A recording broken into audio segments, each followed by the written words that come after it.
দর্শক আসসালামু আলাইকুম। আমি শহীদুল ইসলাম সজল। আমার ক্রিকটক চ্যানেলের পক্ষ থেকে সবাইকে স্বাগত জানাচ্ছি। যে যেখান থেকে আমার এই ভিডিওটা দেখতেছেন সবাইকে আন্তরিক শুভেচ্ছা এবং অভিনন্দন। টিম আর্জেন্টিনা বর্তমানের বিশ্ব চ্যাম্পিয়ন। আসলে বিশ্ব চ্যাম্পিয়ন তারা কি করে হয়েছেন? বিশ্ব চ্যাম্পিয়ন হওয়ার জন্য কি দলের 11 জন প্লেয়ার, 15 জন প্লেয়ার, 16 জন প্লেয়ার একসাথে মাঠে খেলেছেন? না দর্শক, এই কথা এই প্রসঙ্গেই বলতেছি। টিম আর্জেন্টিনার বিশ্বকাপ জেতার পেছনে সবচাইতে বড় অবদান কার, সেটা যদি আমাকে কেউ জিজ্ঞেস করেন আমি এক কথাই বলবো, আর্জেন্টিনা টিমের যে গোলকিপার আছেন এমিলিও মার্টিনেজ, তার অবদানই সবচেয়ে বেশি।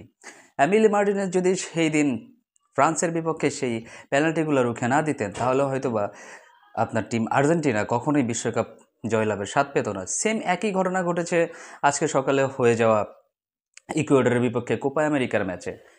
দর্শক, একে একে সমতা ছিল খেলাতে।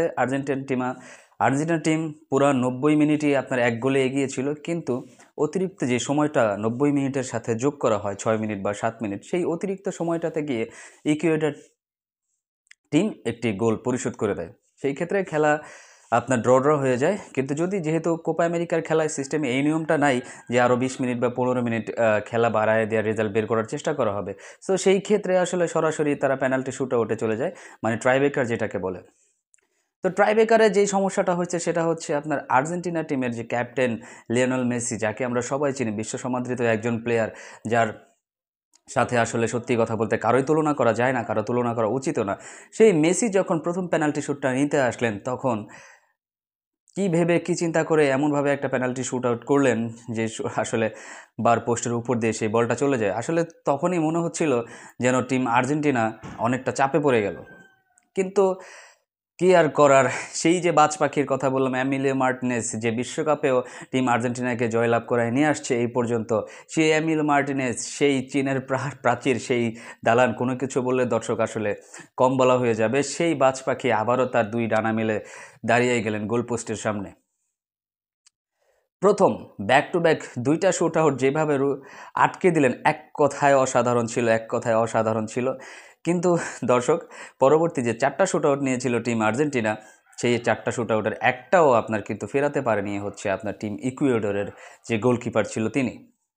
তো এই ক্ষেত্রে all credit goes to Emiliano Martinez না থাকলে যে আসলে টিম আর্জেন্টিনার কী হইতো সেটা আসলে বোঝা বড়ই দেয়।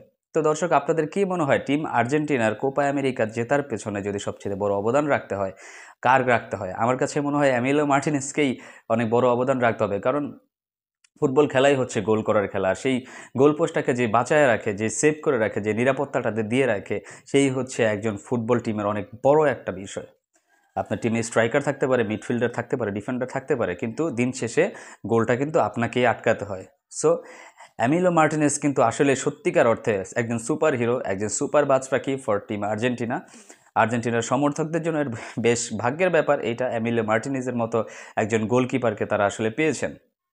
তো দর্শক, আপনারা আমাকে জানান যে সেমিফাইনালে উঠে গেল টিম আর্জেন্টিনা, সামনে গিয়ে তারা কি করবে, কেমন পারফরমেন্স করতে পারবে, এমিলো মার্টিনেজ কতদূর পর্যন্ত সেভ করে নিয়ে যেতে পারবে টিম আর্জেন্টিনাকে, সেটা অবশ্যই আমাকে কমেন্টস করে জানাবেন। সবাই ভালো থাকবেন, সুস্থ থাকবেন। আসসালামু আলাইকুম।